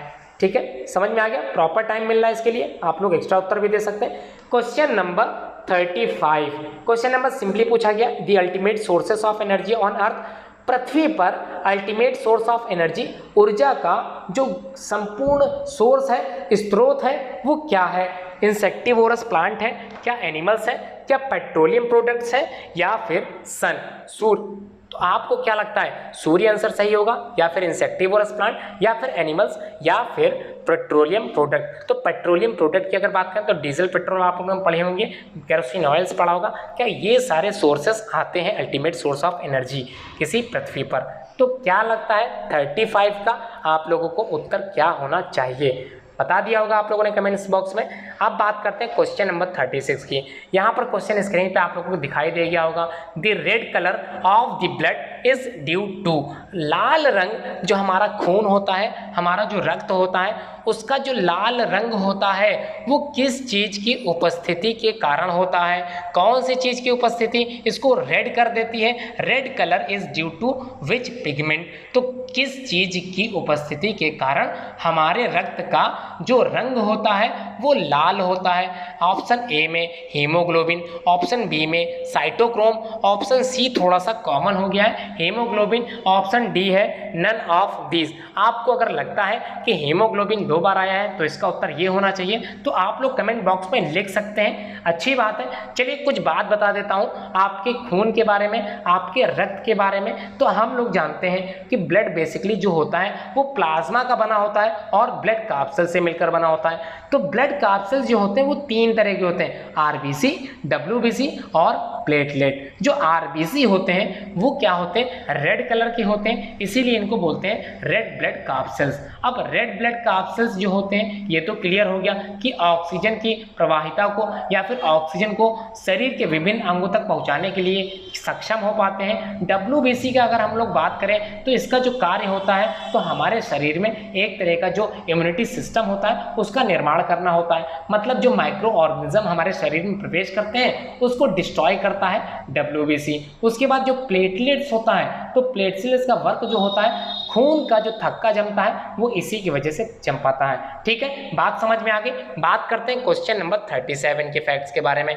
स्टोमेटा समझ में आ गया होगा, स्टोमेटा होते क्या है? चलिए बात कर लेते हैं स्टोमेटा होते क्या है। Stomata are the tiny pores, क्या होते हैं? छोटे छोटे छिद्र होते हैं, बेसिकली एपिडर्मिस में पाए जाते हैं। लेकिन किस चीज की एपिडर्मिस में पाए जाते हैं? तो स्टोमेटा अभी आप लोगों ने पढ़ा ही था, एक क्वेश्चन स्टोमेटा से रिलेटेड पूछा जा चुका है। ये जो स्टोमेटा होते हैं जिसकी वजह से ट्रांसपीरेशन की प्रोसेस होती है, जिसमें वाटर एक्सेस मात्रा में जो बाहर निकल पाता है in the form of water vapour, इसी से ही गैसेस एक्सचेंजेस होते हैं। फोटोसिंथेसिस की प्रोसेस भी इसी की वजह से पूरी हो पाती है। तो आप लोगों को क्या लगता है चारों में से स्टोमेटा कहां पर अकर करते होंगे, कहां पाए जाते होंगे? क्या रूट में पाए जाते होंगे, क्या लीव्स में पाए जाते होंगे, क्या शूट में पाए जाते होंगे, या फिर रूट हेयर में पाए जाते होंगे? तो आंसर आप लोगों को अपने कमेंट बॉक्स में भी लिखना है और अपनी कॉपी में भी लिखते चलना है। अगला है next question, question number 38, green plants. समझ में आ गया? ग्रीन प्लांट्स नाम से लग रहा है हरे पेड़ पौधों की बात हो रही है जो अपना भोजन खुद बनाते हैं। खुद के लिए क्या शब्द यूज होता है आप लोग अच्छे से जान चुके होंगे। तो green plants basically known as dash. तो पहला ऑप्शन ऑटोट्रॉफिक, दूसरा हेटरोट्रॉफिक, तीसरा parasite and the last one is saprophyte. तो चारों में से ग्रीन प्लांट के लिए कौन सा बेटर ऑप्शन आपके अकॉर्डिंग होगा? आंसर लिख दिया, आगे बढ़ते हैं 39 की तरफ। The largest gland in the human body, हमारे शरीर में जो सबसे ज्यादा बड़ी ग्रंथि पाई जाती है वो कौन सी होती है? Which is the largest internal gland of human body. तो ये आप लोगों के बारे में पूछा जा रहा है, आप लोगों के शरीर के बारे में जो कुछ संबंधित तथ्य है उन्हीं के बारे में पूछा जा रहा है। तो क्वेश्चन नंबर 39 में लार्जेस्ट ग्लैंड की बात की जा रही है, तो आपके अकॉर्डिंग क्या सही होगा? क्या लीवर होगा जिससे बाइल जूस का सिक्रीशन हो रहा था, या फिर गैस्ट्रिक ग्लैंड होगा, या फिर पैनक्रियाज होगा, या फिर सलाइवरी ग्लैंड जो सिक्रीट करती है सलाइवा का? तो क्या आंसर सही होगा? लार्जेस्ट ग्लैंड इनमें से कौन सा होता है? आंसर कमेंट बॉक्स में आप लोगों ने लिख दिया होगा। अब हम लोग बात करेंगे क्वेश्चन नंबर 40 की। तो 40 में बात करते हैं which vitamin is soluble in water. Vitamin के बारे में तो हम लोगों ने काफ़ी बातें की थी। विटामिन कई प्रकार के होते हैं, A, B, C, D, E, K, और इनसे जो कमी होती है ये भी मैंने आप लोगों को समझा दिया था। याद आ रहा होगा, विटामिन A की कमी से रतौंधी हो जाती है, नाइट ब्लाइंडनेस हो जाता है। उसके बाद B से बेरी, C से स्कर्वी, D से रिकेट्स, और विटामिन E से, जिसको हम लोग टोकोफेरॉल के नाम से भी जानते हैं, उसकी कमी से बाल्डनेस की समस्या आती है। और विटामिन K से ब्लड क्लॉटिंग जो होती है वो हो पाती है। तो समझ में आ रहा होगा क्वेश्चन नंबर 40 का ऑप्शन क्या होगा? इन चारों में से कौन सा वाटर सोल्युबल विटामिन होता है? हम लोगों ने पढ़ा था विटामिन बेसिकली दो तरह के होते हैं, एक पानी में घुलनशील या जल में घुलनशील, और दूसरा वसा में घुलनशील, मतलब सॉल्युबल इन फैट। तो ऑप्शन आपके अकॉर्डिंग क्या होगा? कौन सा विटामिन पानी में या जल में घुल जाता है? ऑप्शन क्या राइट होगा? आगे बढ़ जाए या थोड़ा सा और बता दूं? चलिए बता देता हूं। क्या बताता हूं?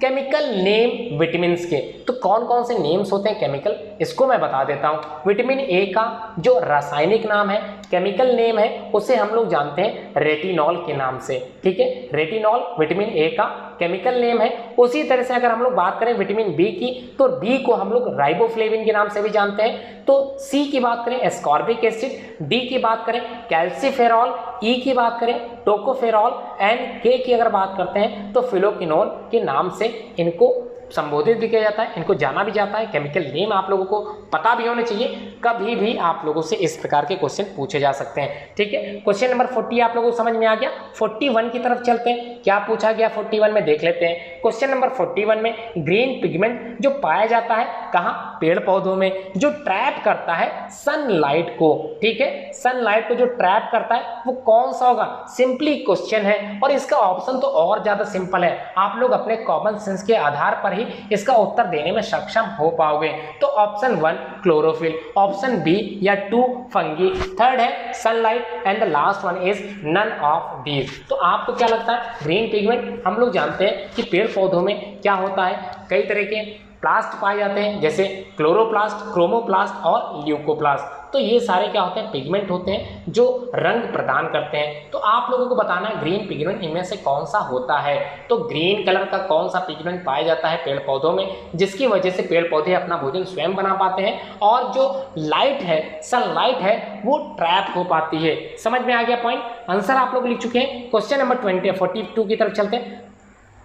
42 में पूछा गया है plants take carbon dioxide from the atmosphere, मतलब जो पेड़ पौधे होते हैं वो कार्बन डाइऑक्साइड को कहां से, एटमॉस्फेयर से कहां से लाते हैं? थ्रू देयर, मतलब एटमॉस्फेयर से कहां से पेड़ पौधे उस कार्बन डाइऑक्साइड का यूज कहां से कर रहे हैं? ये ऑप्शन आप लोग पढ़ चुके हैं। क्या रूट से लाएंगे, क्या स्टेम से लाएंगे, क्या फ्लावर से लाएंगे, and the last one is leaf से।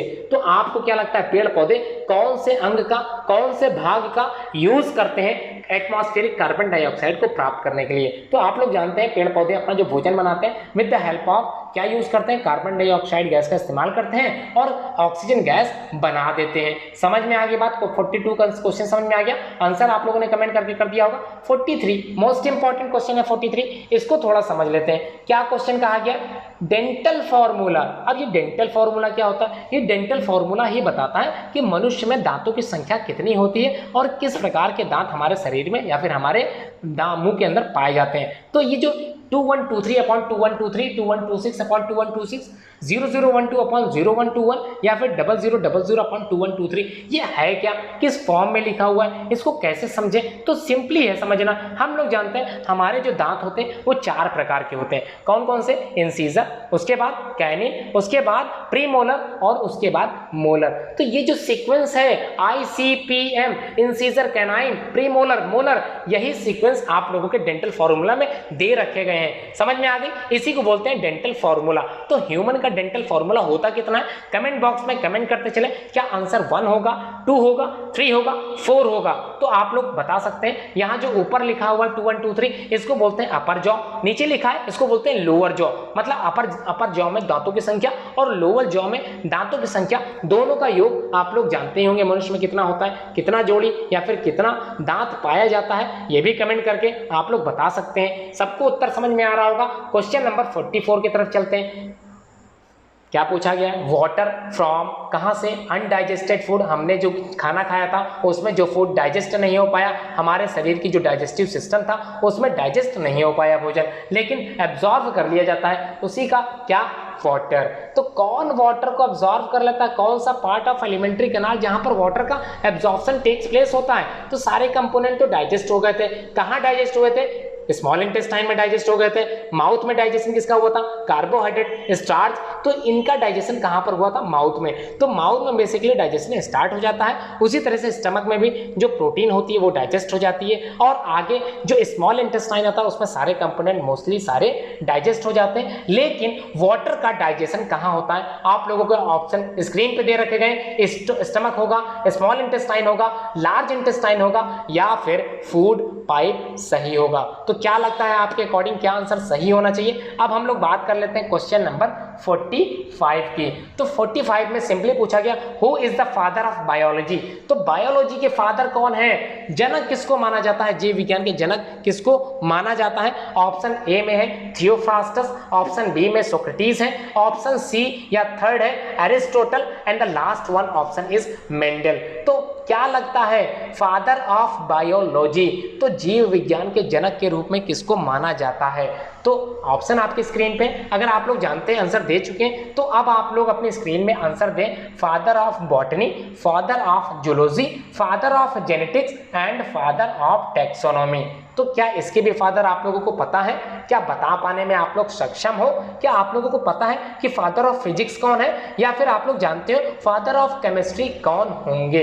क्या पता है इतना कुछ? अगर नहीं पता है तो अपने विज्ञान आचार्य या फिर अपने साइंस टीचर से इन सारे क्वेश्चन के बारे में आप लोग पूछते चले, क्योंकि साइंस एक प्रैक्टिकल बेस्ड सब्जेक्ट है। अगर आप लोग सीखते नहीं चलोगे तो आगे आप लोगों को विज्ञान विषय समझ में आने वाला नहीं है। तो विज्ञान की तरफ रुचि लेने वाले समस्त विद्यार्थियों को मेरा निवेदन है, मेरी आशा है कि आप लोग इस प्रकार के क्वेश्चन अपने टीचर से पूछते चलोगे।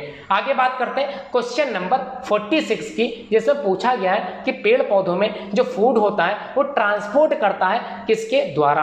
तो हम लोग जानते हैं पेड़ पौधे अपना भोजन स्वयं बनाते हैं। स्वयं बनाने के बाद जो उनका किचन होता है या फिर रसोई घर होता है, जिसको हम लोग पत्तियों के नाम से संबोधित करते हैं, मतलब पत्तियां जी होती हैं जो पेड़ पौधों में भोजन की प्रक्रिया को पूरा करती हैं। अब ये पत्तियों से जो फूड होता है वो different parts of the plant में पहुंचने का जो कार्य होता है वो किसके द्वारा पूरा हो पाता होगा? यही उत्तर आप लोगों से पूछा गया है। क्या जाइलम के द्वारा पूरा होता है, या फ्लोएम के द्वारा, या स्टोमेटा के द्वारा, या फिर रूट हेयर के द्वारा? तो आपको क्या लगता है पेड़ पौधों में जो भोजन बन जाता है वो विभिन्न भागों तक पहुंचने के लिए कौन सा पार्ट काम आता है? तो जाइलम, फ्लोएम, स्टोमेटा या फिर रूट हेयर? समझ में आ गया क्वेश्चन? क्वेश्चन नंबर 47 की तरफ चलते हैं। Which part of alimentary canal do not play any role in digestion? तो हम लोग जानते हैं कि हमारे शरीर में जो डाइजेस्टिव सिस्टम होता है वो दो चीजों से मिलकर बना होता है, एक एलिमेंट्री कैनाल और दूसरा डाइजेस्टिव ग्लैंड। तो एलिमेंट्री कैनाल का क्वेश्चन आप लोगों की स्क्रीन पे पूछा जा रहा है कि इनमें से एलिमेंट्री कैनाल का कौन सा ऐसा भाग है जिसमें डाइजेशन बिल्कुल नहीं होता? तो आप लोग याद करिए एलिमेंट्री कैनाल के कौन कौन से पार्ट थे। पहला भाग माउथ, दूसरा ईसोफेगस, तीसरा स्टमक, चौथा स्मॉल इंटेस्टाइन, और उसके बाद पांचवा क्या था? Large intestine. इन पांचों में से कौन सा भाग ऐसा था जिसमें डाइजेशन बिल्कुल नहीं हो रहा था? या फिर बात करें डाइजेस्टिव एंजाइम किस भाग में नहीं पाया जाता था? वही आंसर सही होगा। ऑप्शन स्क्रीन पे दिखाई दे रहे होंगे। क्या स्टमक होगा, क्या माउथ होगा, क्या ईसोफेगस होगा, या इनमें से कोई नहीं? तो आंसर आप लोगों को क्या लगता है? क्वेश्चन नंबर 48 समझ लेते हैं। How many incisor teeth are there in human? तो अभी आप लोगों ने डेंटल फॉर्मूला पढ़ा था। क्या पढ़ा था? 2123 अपॉन 2123 इंटू 2 लगा दीजिए, आंसर मिल जाएगा 16 अपॉन 16। मतलब कुल दांतों की संख्या मनुष्य में 32 होती है। अब 2123 इंटू 2 से किस प्रकार से आप इंसीजर टीथ को पता लगा सकते हैं, ये आप लोग अपने साइंस के टीचर से पूछिएगा। ठीक है, मैंने क्वेश्चन बता दिया, आंसर बता दिया, इससे रिलेटेड हर एक पॉइंट बता दिया, लेकिन समझने के लिए आप लोगों को अपने साइंस टीचर से ज़्यादातर सवाल पूछने पड़ेंगे। ठीक है, क्लियर समझ में आ गया? अगर आप लोग फिर भी कंफ्यूज हो तो आप लोग कमेंट बॉक्स में कमेंट करके पूछ सकते हो, मैं बताऊंगा वीडियो खत्म होने के बाद हर एक क्वेश्चन के बारे में जिसमें आप लोगों को कंफ्यूजन है वो सारी चीज़ें मैं बताता चलूंगा। इसलिए व्हाट्सएप से भी हमसे जुड़ते चले, इंस्टाग्राम पे भी जुड़ते चले, अगर आप लोग टेलीग्राम यूज़ करते हैं उससे भी जुड़ते चले। यूबियंस क्लासेस के माध्यम से आप लोग ये वीडियो चैनल देख रहे हो, अगर चैनल अभी आप तक सब्सक्राइब नहीं किया है तो सब्सक्राइब जरूर करें। ऐसे ही वीडियो पाने के लिए, नोटिफिकेशन पाने के लिए बेल आइकन प्रेस करना बिल्कुल मत भूलें। क्वेश्चन नंबर 48 में क्या पूछा गया? How many incisor teeth are there in human? Human में इंसीजर टीथ की संख्या क्या होती है आप लोग जानते ही होंगे। क्वेश्चन नंबर 48 में क्या 6 होगा, क्या 8 होगा, क्या 4 होगा, क्या 2 होगा? चलिए बात कर लेते हैं कुछ फैक्ट्स के बारे में। तो फैक्ट क्या कहते हैं? हम लोग जानते हैं हमारे दांतों का जो प्रकार होता है वो 4 प्रकार के दांत पाए जाते हैं मनुष्य में। पहला है इंसीजर। इंसीजर बेसिकली बाइटिंग के तौर पर कार्य करता है, मतलब अगर कोई चीज हमको काटनी है, जैसे एप्पल आपने हाथ में लिया तो एप्पल को आपने क्या किया, काटा, तो with the help of that teeth हम लोग इसका यूज करते हैं, मतलब इंसीजर टीथ समझ में आ गया। उसके बाद कैनाइन टीथ जो होते हैं, कैनिन टीथ जो होते हैं वो क्या होते हैं, शार्प पॉइंट होते हैं, उनका सरफेस शार्प पॉइंटिंग सरफेस होता है, मतलब टीयरिंग के तौर पर कार्य करता है। फाड़ने के लिए, अगर कोई चीज हमको फाड़नी है तो उसी के लिए ये कैनाइन टीथ का इस्तेमाल किया जाता है। तो मोस्टली जो मांसाहारी जंतु होते हैं तो उनमें यही दांत ज्यादातर देखने के लिए मिलते हैं, प्रोसेस में होते हैं। उसके बाद प्रीमोलर और मोलर का मोस्टली फंक्शन एक जैसा होता है, crushing the food and grinding the food. ठीक है, समझ में आ गई बात? आंसर बताना 48 का क्या सही होगा।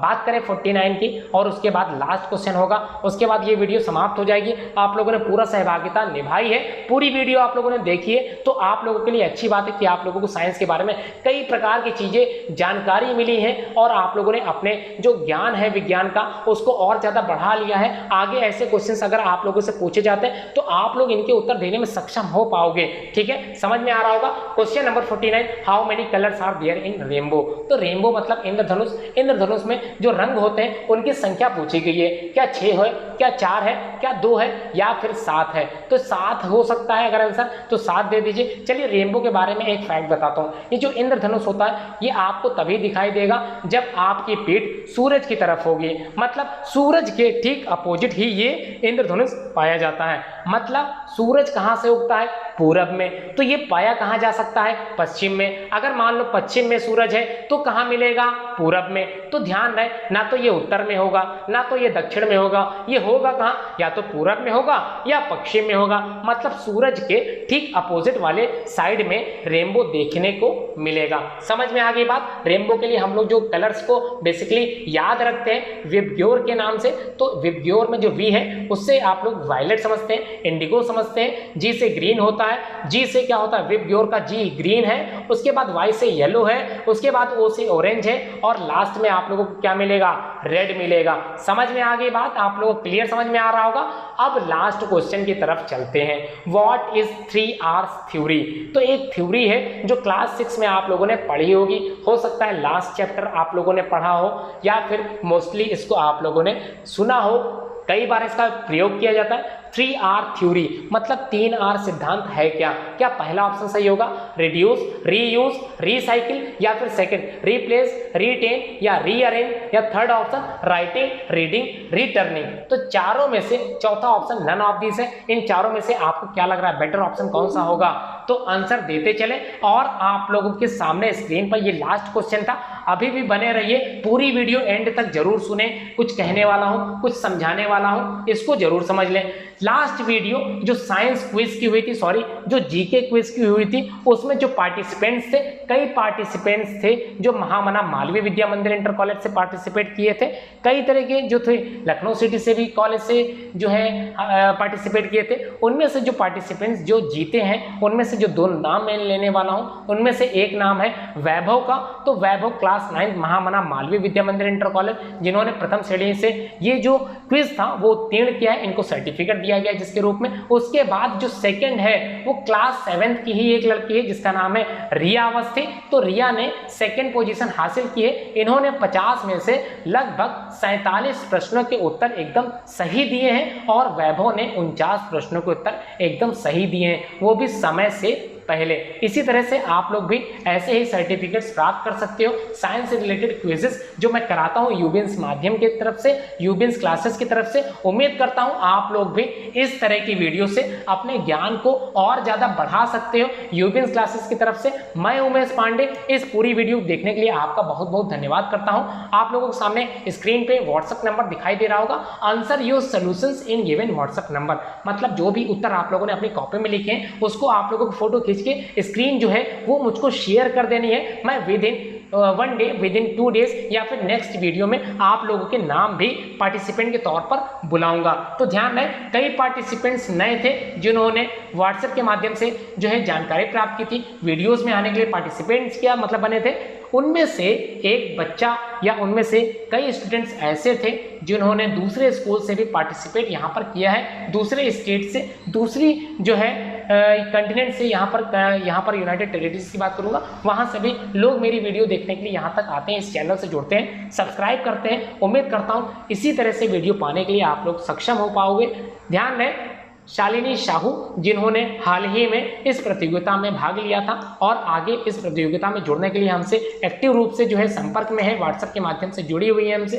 हर एक वीडियो उन तक पहुंचाने का मेरा दायित्व है, मैं पूरा करता हूं। आप लोगों का भी एक दायित्व है, ये जो वीडियो लिंक मैं शेयर करता हूं आप लोग भी आगे शेयर करते चले, जिससे आप लोग के साथ और भी स्टूडेंट जो इस वीडियो को देख रहे हैं और पार्टिसिपेंट इस वीडियो से जुड़ना चाहते हैं वो जुड़ सकें। ज़्यादा से ज़्यादा पार्टिसिपेंट होंगे, आप लोग अपने कंपटीटर अपने साथ लेकर चलेंगे तो आप लोगों का और ज़्यादा ज्ञान जो आप लोग प्राप्त कर रहे हो वो और ज़्यादा इनहेंस होगा और ज़्यादा अच्छे रूप से बढ़ सकेगा। पूरी वीडियो देखने के लिए मैं फिर से आप लोगों का